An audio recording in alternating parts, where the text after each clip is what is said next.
করছি Sunday suspense, কান টান উত্তেজনা।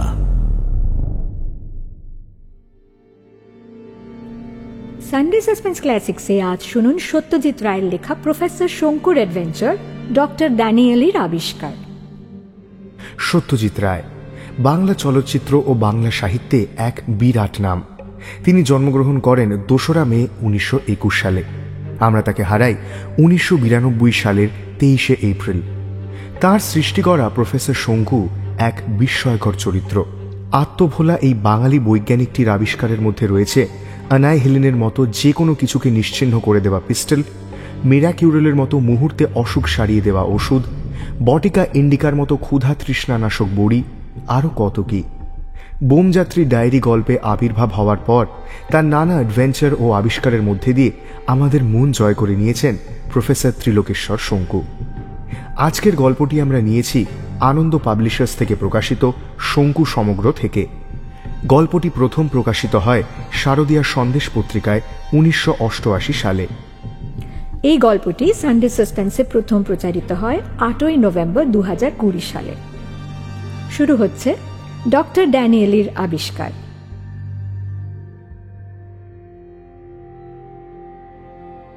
15ই এপ্রিল, রোম। কাল এক আশ্চর্য ঘটনা। এখানে আমি এসেছি একটি বিজ্ঞানী সম্মেলনে। কাল স্থানীয় বায়োকেমিস্ট ডক্টর দানিয়েলির বক্তৃতা ছিল। তিনি তার ভাষণে সকলকে চমৎকৃত করে দিয়েছেন। অবশ্যই আমি যে অন্যদের মতো অতটা অবাক হয়েছি তা নয়, কিন্তু তার কারণটা পরে বলছি। দানিয়েলির আশ্চর্য ভাষণের কথা বলার আগে একটা কথা বলা দরকার। বিখ্যাত ইংরেজ লেখক রবার্ট লুইস স্টিভেনসনের উপন্যাস ডক্টর জেকেল অ্যান্ড মিস্টার হাইডের কথা অনেকেই জানে। যারা জানে না তাদের জন্য বলছি যে ডক্টর জেকেল বিশ্বাস করতেন প্রত্যেক মানুষের মধ্যেই একটা ভালো আর একটা মন্দ দিক থাকে। এই মন্দ প্রবৃত্তিগুলো মানুষ দমন করে রাখে, কারণ তাকে সমাজে বাস করতে হলে সমাজের কতগুলো নিয়ম মানতে হয়। কিন্তু ডক্টর জেকেল দাবি করেছিলেন তিনি এমন ওষুধ বার করতে পারেন যে ওষুধ কেউ খেলে তার ভেতরের হীন প্রবৃত্তিগুলো বাইরে বেরিয়ে এসে তাকে একটা নৃশংস জীবে পরিণত করবে। ডক্টর জেকেলের এই কথা কেউ বিশ্বাস করেনি, তাই তিনি তার গবেষণাগারে ঠিক এই রকমই একটি ওষুধ তৈরি করে নিজের ওপর প্রয়োগ করে এক ভয়ঙ্কর মানুষ মিস্টার হাইডে পরিণত হয়েছিলেন। সেই অবস্থায় তিনি খুনও করেছিলেন, যদিও ডক্টর জেকেল এমনিতে ছিলেন অতি সজ্জন ব্যক্তি। স্টিভেনসনের এই উপন্যাস যথেষ্ট আলোড়নের সৃষ্টি করেছিল, কিন্তু এমন ওষুধ বাস্তবে আজ পর্যন্ত কেউ তৈরি করতে পারেনি। দানিয়েলি দাবি করছেন তিনি করতে চলেছেন, এবং দানিয়েলির আগেই গিরিডিতে আমার ল্যাবরেটরিতে আমি করেছি। আমার ওষুধ আমি নিজে খাইনি, কিন্তু আমার পোষা বেড়াল নিউটনকে এক ফোঁটা খাইয়েছিলাম। খাওয়ানো 3 মিনিটের মধ্যে সে আমাকে অত্যন্ত হিংস্রভাবে আক্রমণ করে আমার ডান হাতে আঁচড় দিয়ে আমাকে জখম করে। আমি আমার ওষুধের নাম দিয়েছি এক্স। একই সঙ্গে অ্যান্টি এক্স নামে আরেকটি ওষুধ বার করি, যেটা এক্স এর অ্যান্টিডোট, অর্থাৎ যেটা খেলে মানুষ আবার স্বাভাবিক অবস্থায় ফিরে আসতে পারে। নিউটনকে অ্যান্টি এক্স খাইয়ে শান্ত করতে হয়েছিল। দানিয়েলির বক্তৃতার সময় তার অবস্থা জেকেলের মতোই হয়েছিল। অন্তত 3 জন বৈজ্ঞানিক, ইংল্যান্ডের ডক্টর স্টিভিং, জার্মানির প্রফেসর ক্রুগার ও স্পেনের ডক্টর গোমেজ দানিয়েলির কথার তীব্র প্রতিবাদ করেন। ফলে মিটিংয়ে একটা তুমুল বিশৃঙ্খলা সৃষ্টি হয়। দানিয়েলির পক্ষে তার মেজাজ ঠিক রাখা কঠিন হয়ে পড়ে। এমনিতে দানিয়েলির সঙ্গে আমার এখানে এসেই আলাপ হয়েছে। অত্যন্ত বিনয়ী, নম্র স্বভাবের লোক বলে মনে হয়েছিল। অনেকদিন পরে একটি বিজ্ঞানী সম্মেলনে আজকের মতো একটা গোলযোগ হতে দেখলাম। আমি অবশ্য আমার নিজের ওষুধের কথা দানিয়েলি বা অন্য কাউকে বলিনি। দানিয়েলি বললেন তার ওষুধ 2-1 দিনের মধ্যেই তৈরি হয়ে যাবে। তারপর সেটা তিনি নিজের ওপর পরীক্ষা করে দেখবেন, যেমন স্টিভেনসনের গল্পে ডক্টর জেকেল করেছিলেন। ব্যাপারটা আমার ভালো লাগলো না, কারণ এক্সপেরিমেন্ট যদি সফল হয় তাহলে ওষুধ খাওয়া দানিয়েলি কিরকম ব্যবহার করবে তা বলা কঠিন। নিউটনের যা হিংস্র ভাব দেখেছি তাতে আমার রীতিমতো ভয় ঢুকে গেছে। আজ আর আধ ঘন্টার মধ্যেই ডেলিগেটদের লাঞ্চ আছে। আমরা আছি হোটেল সুপারবাতে। এইখানেই একতলায় ডাইনিং রুমে লাঞ্চ। সম্মেলন চলবে আর 2 দিন, তারপর আরো 2-3 দিন রোমে থেকে দেশে ফিরব। 17 এপ্রিল। আজ সম্মেলনের পর দানিয়েলির সঙ্গে দেখা করলাম। বললাম তার বক্তৃতায় তিনি যা বলেছেন তা আমি বিশ্বাস করি, আমারও একই মত। তাতে ভদ্রলোক যার পর নাই খুশি হলেন।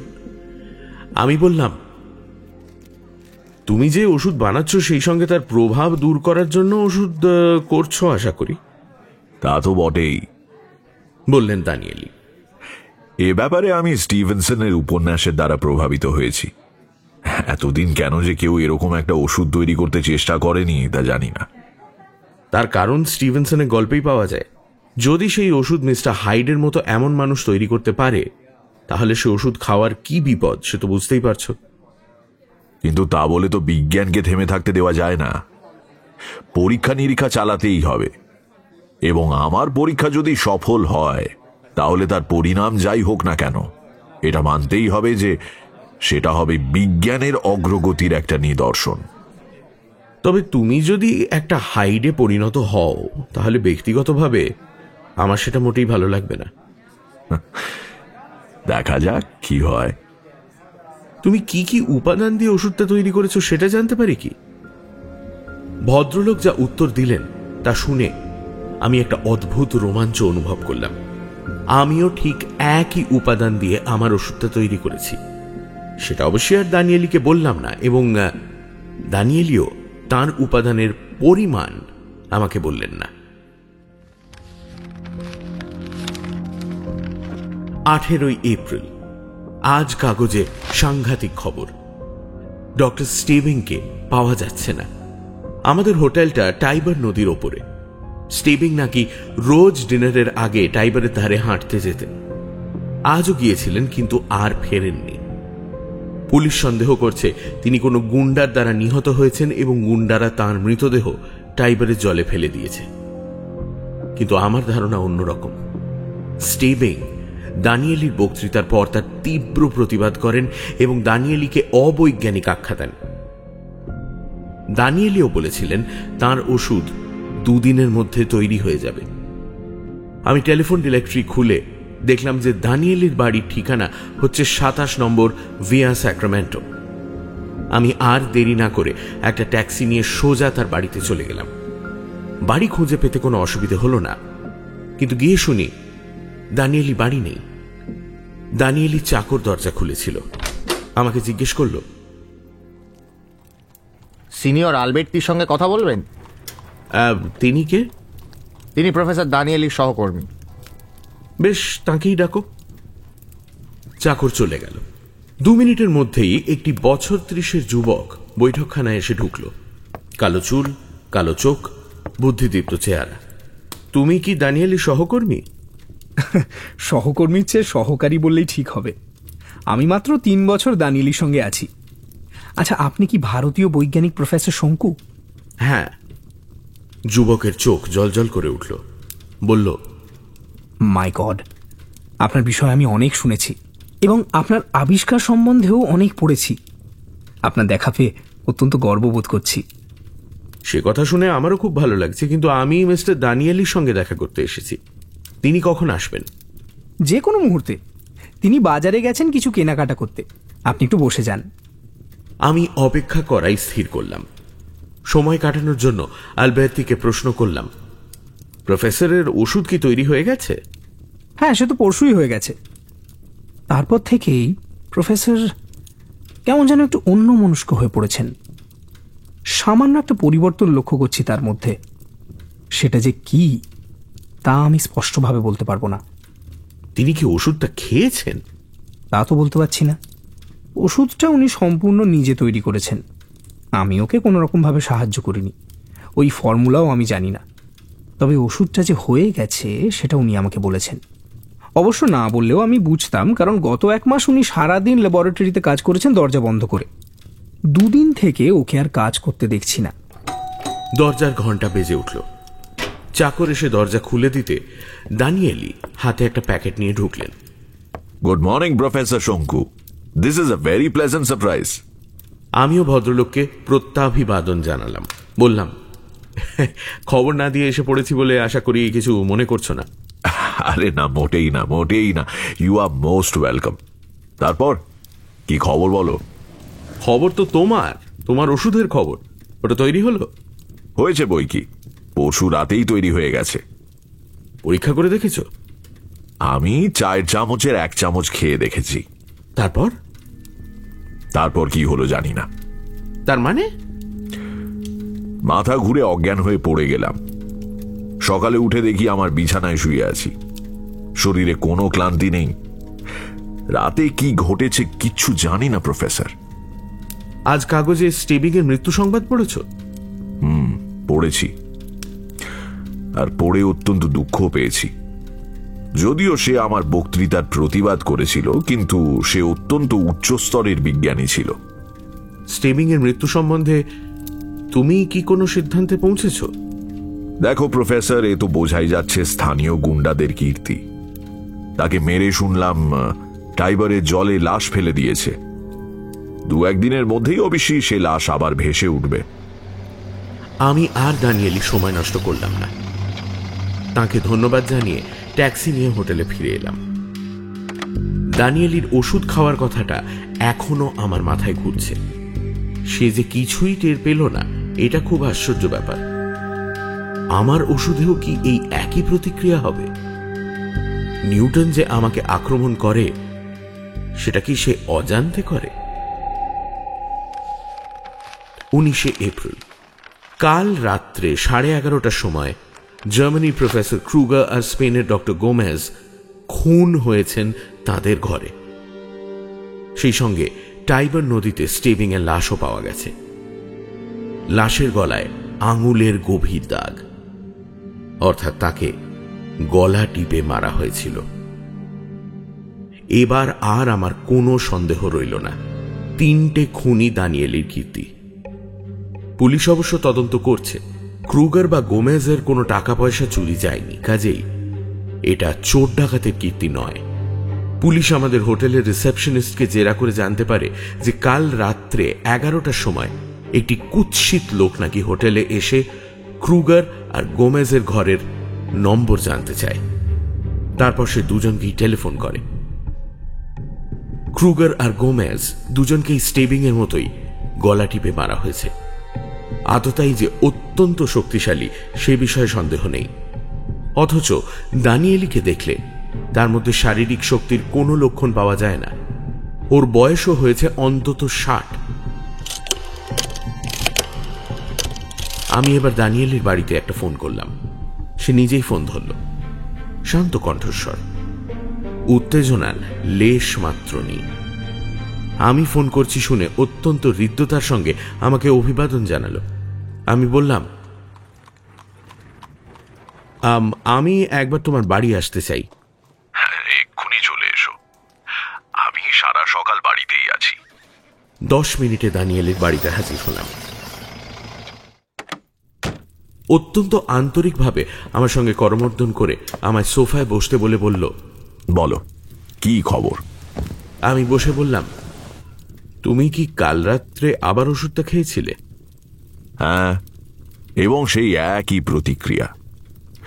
ওষুধ খাবার পর কি করেছি, কোথায় ছিলাম বা কখন ফিরলাম, কিছুই মনে নেই। 1 চামচই খেয়েছিলে? হ্যাঁ। তুমি বোধহয় জানো যে কাল ক্রুগার আর গোমেজ খুন হয়েছে এবং স্টিবিং এর লাশ পাওয়া গেছে? জানি। এরা 3 জনেই কিন্তু তোমার বক্তৃতায় ঘোর আপত্তি তুলেছিল। তাও জানি। আমার একটা কথা শুনবে? কি? ওষুধটা আর খেও না। তুমি যখন নিজে কিছুই অনুভব করছো না, তখন খেয়ে লাভ কি?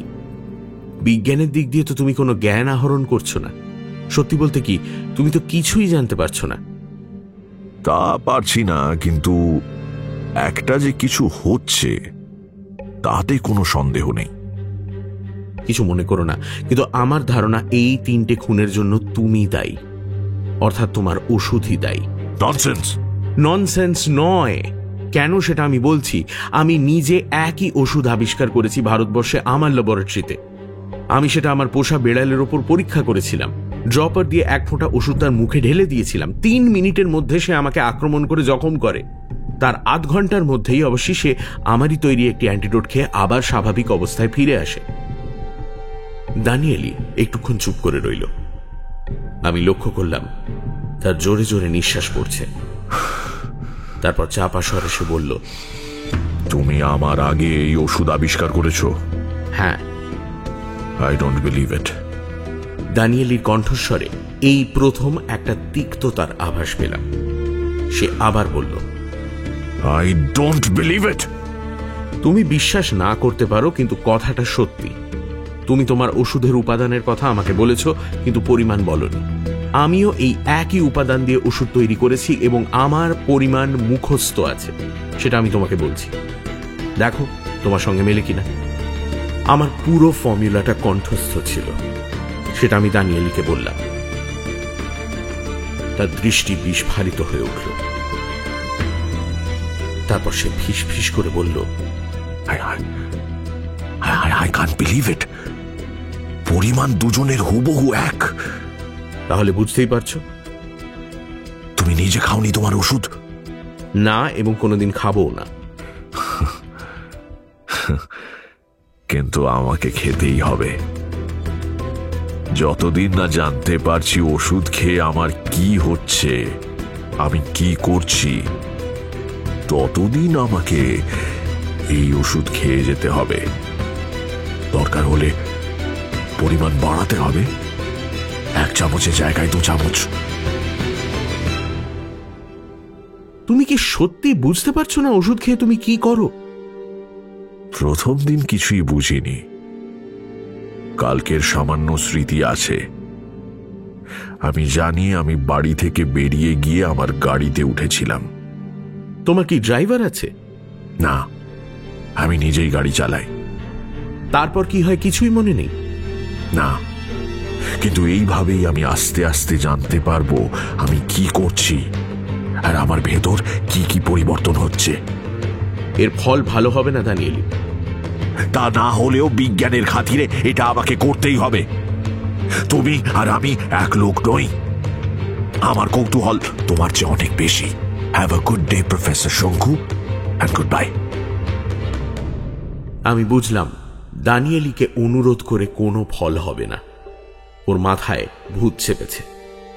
আমি বিদায় নিয়ে হোটেলে ফিরে এলাম। আমায় একটা কিছু ভেবে বার করতে হবে। এই দুদিনে দানিয়েলির 3টি শত্রু খুন হয়েছে। আর কটা শত্রু আছে তার কে জানে।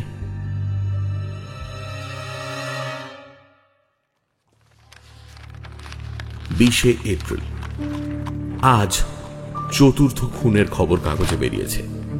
রোমের বিখ্যাত পদার্থবিজ্ঞানী ডক্টর বার্নিনিকে কেউ কাল রাতে তার বাড়িতে গলা টিপে মেরে এসেছে। পুলিশ গলায় আঙুলের ছাপ পেয়েছে। সেই অনুসারে তারা অনুসন্ধান চালাচ্ছে। আমি তো অবাক, এ আবার কে খুন হলো, কেন? আমি 10টা পর্যন্ত অপেক্ষা করে দানিয়েলির বাড়িতে অ্যালবার্তিকে ফোন করলাম। অ্যালবার্তি ফোন ধরার পর বললাম, তুমি একবার আমার হোটেলে আসতে পারবে? আমার ঘরের নম্বর হচ্ছে 713। খুব বিশেষ দরকার আছে তোমার সঙ্গে। 15 মিনিটের মধ্যেই অ্যালবার্তি আমার ঘরে চলে এলো। আমি তাকে প্রথমেই বললাম, শোনো, আমার একটা বিশ্রী সন্দেহ হচ্ছে যে একদিনে যে খুনগুলো হয়েছে সেগুলো দানিয়েলির কীর্তি। সে ওষুধ খেয়েই কাণ্ডটা করছে। তোমার কি মনে হয়? অ্যালবার্তি গম্ভীর হয়ে বলল, আমারও কাল থেকে সেই ধারণা হয়েছে। কারণ যারা খুন হয়েছে তাদের প্রত্যেকেই কোনো না কোনো সময় দানিয়েলির বিরুদ্ধে কিছু বলেছে, তার কথা বিশ্বাস করেনি বা তার কথার প্রতিবাদ করেছে। কিন্তু কাল রাত্রে যিনি খুন হলেন, এই বার্নিনি ভদ্রলোকটি কে? ইনি এখানকার একজন বিখ্যাত পদার্থবিজ্ঞানী। দানিয়েলির একটা প্রবন্ধের তীব্র প্রতিবাদ করে তিনি 3 বছর আগে একটা প্রবন্ধ লেখেন। সেটা একটা পত্রিকায় বেরিয়েছিল। সেই রাগ দানিয়েলি এখনো ভোলেনি? তাই তো দেখছি। এবং দানিয়েলিকে কোনো না কোনো সময় আক্রমণ করেছেন এরকম বিজ্ঞানী রোমে অনেক আছে। প্রফেসর তুচ্চি, ডক্টর আমাতি, ডক্টর মাৎসিনি, কত নাম বলবো। আমার এখন ধারণা হয়েছে এদের প্রত্যেকের ওপরে দানিয়েলি রাগ পুষে রেখেছেন। এতদিন কিচ্ছু করেননি, কারণ দানিয়েলি এমনিতে খুবই ভদ্র এবং অমায়িক ব্যক্তি। কিন্তু এই ওষুধই হয়েছে ওর কাল। আরেকটা কথা আমি আপনাকে বলতে চাই। কি? আপনি বোধহয় প্রফেসরের আগে এই ওষুধ তৈরি করেছেন, তাই না? সেটা তুমি কি করে জানলে? আমি কাল প্রফেসরের সঙ্গে লাঞ্চ খাচ্ছিলাম, উনি বললেন, এবং যেভাবে বললেন তাতে মনে হয় না যে উনি আপনার উপর খুব প্রসন্ন। তাই কি? তাই। এবং আমি বলি যে আপনি সাবধানতা অবলম্বন করুন। রাত্রে আপনার ঘরে কাউকে ঢুকতে দেবেন না। কিন্তু শুধু তাহলেই তো হবে না, এখানে হত্যাকাণ্ড যে চলতেই থাকবে। এরপর নিরীহ লোককেও দানিয়েলি খুন করতে আরম্ভ করবে সামান্য ছুতো পেলেই। তাহলে কি করা যায়? সেটাই ভাবছি। আমি কিছুক্ষণ ভেবে একটা ফন্দি বার করলাম। বললাম, তুমি প্রফেসরের ল্যাবরেটরিতে যাও। হ্যাঁ, যাব না কেন, দিনের বেলাতে যাই। ওই ওষুধ কি তোমার নাগালের মধ্যে থাকে? না, ওটা উনি আলমারিতে বন্ধ করে রাখেন, চাবি ওর কাছে থাকে। আমি আরেকটু ভাবলাম, তারপর বললাম, তুমি কি ওর বাড়িতেই থাকো? না, আমি সকাল 10টার সময় আসি, আবার সন্ধ্যে 6টায় বাড়ি চলে যাই। ওর ল্যাবরেটরির চাবি তোমার কাছে আছে? তা আছে। তাহলে রাত্রে আমাদের দুজনকে ওর ল্যাবরেটরিতে ঢুকতে হবে। ও যাতে ওষুধ আর না খায় তার ব্যবস্থা করতে হবে। প্রফেসর, কাল আমি একটু মিলান যাচ্ছি, পরশু সন্ধেবেলা আপনার কাছে চলে আসবো, কেমন? বেশ, তাই কথা রইল। অ্যালবার্তি চলে গেল। ঘটনাটা আজকে ঘটলেই ভালো হতো, কিন্তু উপায় নেই। অ্যালবার্তিকে প্রয়োজন। 21শে এপ্রিল। আজ দুটো খুনের খবর বেরিয়েছে কাগজে। তার মধ্যে একজনের নাম অ্যালবার্তি কালকে করেছিল, আরেকজন প্রফেসর বেলিনি, জীববিদ্যা বিশারদ। দুজনকেই রাত্রিরে গলা টিপে মারা হয়েছে। আঙুলের ছাপ আগের খুনের সঙ্গে মিলে গেছে। পুলিশ এটা বুঝেছে যে সব খুন একই লোক করছে। বেলিনি চাকর পুলিশকে বলেছে যে রাত 11টার সময় সে দরজার ঘণ্টা শুনে দরজা খুলে দেখে যে একজন বিভৎস দেখতে লোক দরজার বাইরে দাঁড়িয়ে আছে। জিজ্ঞেস করতে সে বলে তার নাম আর্তুরো ক্রোচে। ক্রোচে বেলিনির সঙ্গে দেখা করতে চায়। বেলিনি তখনও ঘুমোতে যাননি। ক্রোচের নাম শুনে তিনি চাকরকে বলেন লোকটিকে ভেতরে আসতে বলতে। 15 মিনিট পরে এই ক্রোচের লোকটি চলে যায়। বেলিনি চাকরই তার হ্যাট আর কোট তাকে এনে দেয়। তারপর মনিব ঘুমোতে যাচ্ছেন না দেখে চাকরটি তার ঘরে উঁকি মেরে দেখে বেলিনি মেঝেতে পড়ে আছেন মৃত অবস্থায়। সে তৎক্ষণাৎ পুলিশে খবর দেয়। পুলিশ বেলিনির গলাতে আততায়ীর আঙুলের ছাপ পায়, কিন্তু এখনো পর্যন্ত আততায়ীর সন্ধান পায়নি। 23শে এপ্রিল। কাল রাত্রের সাংঘাতিক ঘটনার বর্ণনা দেবার ক্ষমতা আমার নেই, কিন্তু তাও যথাসাধ্য চেষ্টা করছি। কাল সকালে রোমের কিছু দ্রষ্টব্য দেখতে বেরিয়েছিলাম একটা ট্যুরিস্ট দলের সঙ্গে। ফিরেছি বিকেল 4:30। তারপর কফি খেয়ে টাইবারের ধারে হাঁটলাম আধ ঘন্টা। রাত 8:30 নাগাদ অ্যালবার্তি আমার হোটেলে এলো। আমরা দুজনে একসঙ্গেই ডিনার খেলাম। তারপর স্থির করলাম 10:30 নাগাদ দানিয়েলির বাড়ি যাব। বাড়ি যাব মানে বাড়ির বাইরে ওত পেতে থাকব।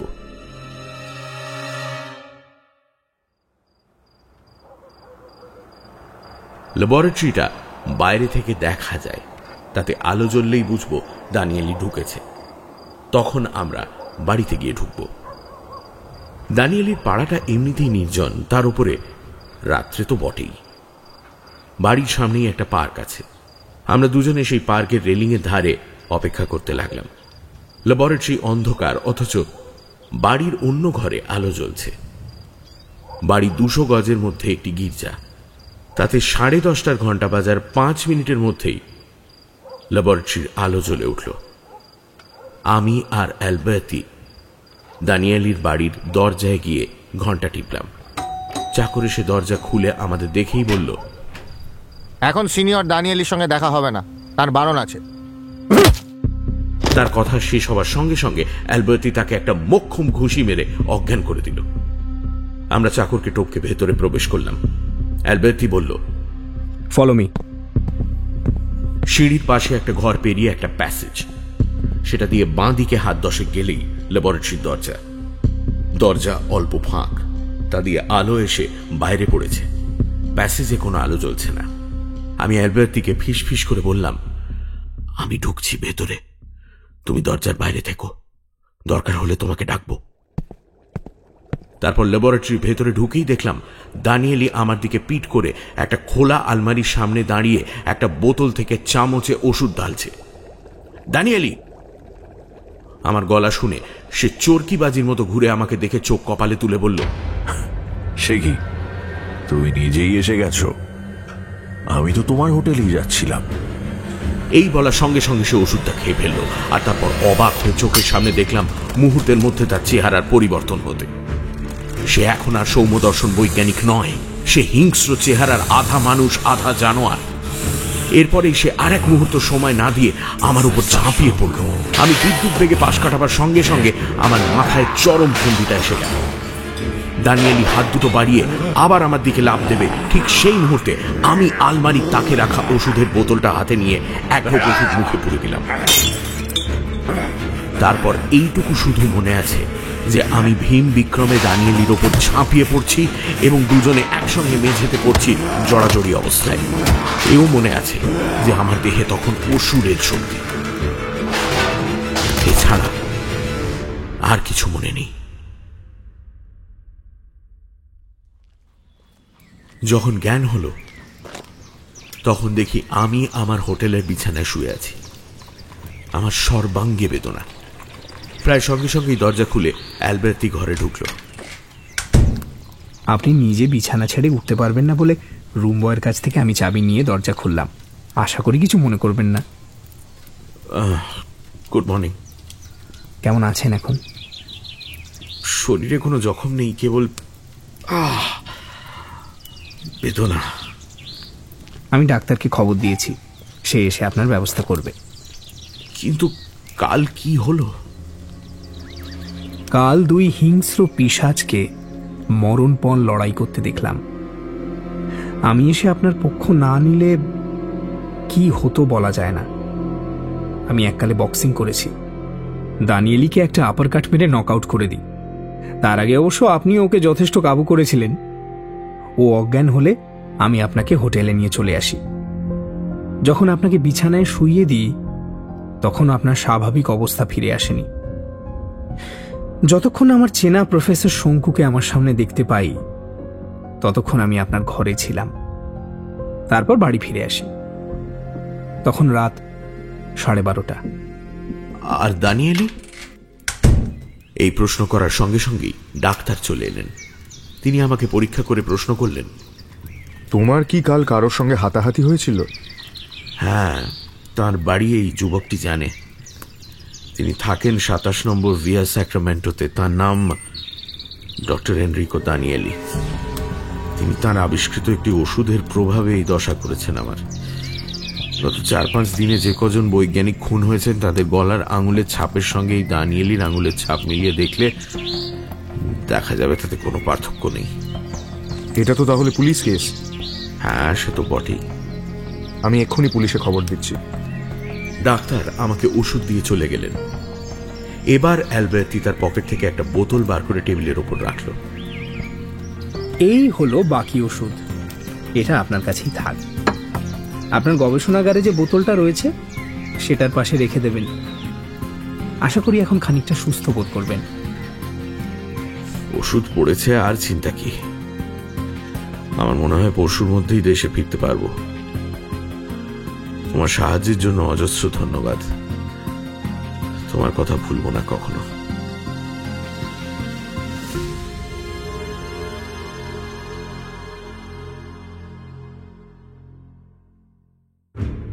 সান সানডে সাসপেন্স ক্লাসিক্সে আজ শুনলেন সত্যজিৎ রায়ের লেখা প্রফেসর শঙ্কুর অ্যাডভেঞ্চার ডক্টর ড্যানিয়েলির আবিষ্কার। গল্প পাঠে দীপ, মীর, সোমক, লাজবন্তী, অগ্নি। শব্দগ্রহণ রিচার্ড। আবহ সঙ্গীত ও ধ্বনি পরিকল্পনা সৌম্য এবং শুভ। প্রচার অলঙ্করণ জয়েন দ্য ডটস। পর্ব পরিচালনায় দীপ ও অগ্নি।